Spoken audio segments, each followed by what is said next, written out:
Hello everyone, আমি আজকে বানাচ্ছি চাল কুমড়োর পাতা দিয়ে শুটকির বড়া, যেটা আমাদের ত্রিপুরার একটা খুবই ফেমাস এবং মুখরোচক একটা ডিশ।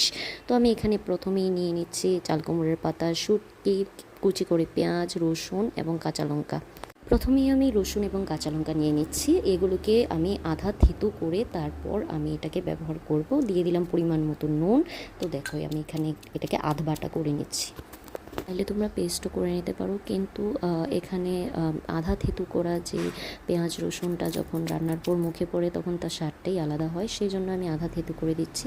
দিয়ে দিলাম কিছু পেঁয়াজটাকেও আমি আধা থেতু করে নিলাম।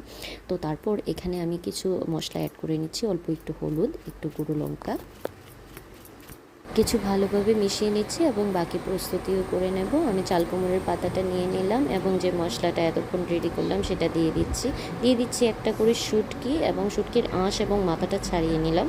তো এখানে ভালোভাবে আমি এটাকে ফোল্ড করে আমি একে একে সবগুলোকে রেডি করে নেব। তো একে একে আমি সবগুলোকে রেডি করে নিলাম। তো এখন রান্না করার পালা। আমি একটা তাওয়া নিয়ে নিচ্ছি, এটাকে গরম করে নিচ্ছি। গরম করে তার মধ্যে তেল দিয়ে আমি একে একে সবগুলোকে ভেজে নেব।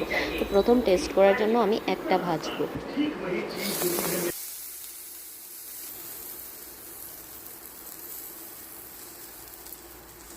এখন যেটা আমি রান্না করছি সেটা আমি লো ফ্লেমে করছি, কারণ ফ্লেমটা হাই করে দিলে আমার মনে হয় আমি এটা রান্নাটা ঠিকভাবে করতে পারবো না। অলরেডি পাতাটা অনেকটাই নরম, তো আমি একটা করে যেহেতু পাতা দিয়েছিলাম তার জন্য আমি একটু আস্তে আস্তেই রান্না করলাম।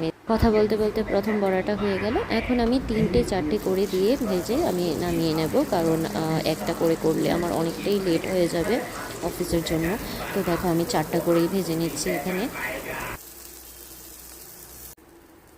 এক এক করে আমি বড়া ভেজে নামিয়ে নিচ্ছি, তারপর যে বাকিগুলো ছিল ওইগুলোকেও আমি ভেজে নেব।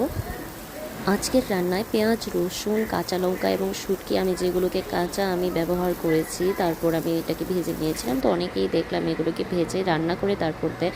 আমি ওইটা কখনো ট্রাই করিনি, অবশ্যই ট্রাই করবো নেক্সট ডে। তো তোমরাও এটা ট্রাই করো। আজকের জন্য টাটা।